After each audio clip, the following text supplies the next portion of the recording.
nilinaw ng Santiago City Licensing Office na ang pangunahing gampanin ng lokal na pamahalaan sa mga gasoline station ay limitado lamang sa pagmamonitor at pag-report ng mga posibleng paglabag sa guidelines ng Department of Energy o DOE. Sa panayam ng Bomb Radyo Kawayan kay Attorney Artemio Villaluz Jr., Department Head ng City Licensing Office, sinabi nito na nakabatay ang monitoring sa inilabas ng DOE na Fuel Retail Station Monitoring and Inspection Guidance. Katuwang ng Philippine National Police o PNP, tinitingnan ng LGU kung sumusunod ang mga estasyon sa istinakda na price range sa staggered implementation ng DOE at sa iba pang regulasyon sa pagbebenta ng gasolina at diesel.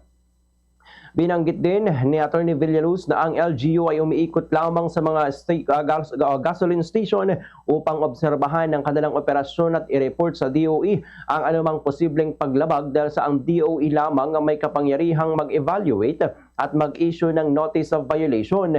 Kabilang din sa monitoring ang pagtukoy kung may istasyon na hindi nagtitinda o lumalabag sa iba pang alituntunin. Sa kasalukuyan, nasa 59 na gasoline station sa lungsod ang minomonitor at patuloy pa rin kinokonsolida ng LGU ang mga datos bago isumite sa DOE.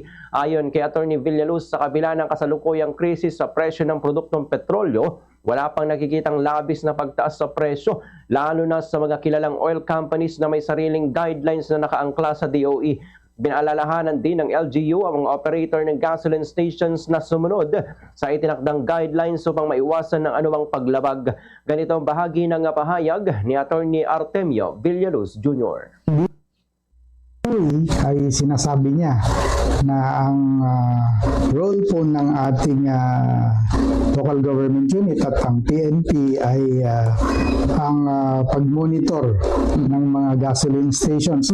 Binibigay ho natin ay yung reminder na obserbahan ang tamang guidelines ng DOE tulad nga nung presyo kasi nagbibigay ng matrix noon, may naglabas sila so dapat nandoon sa range na yon ng mga gasoline station.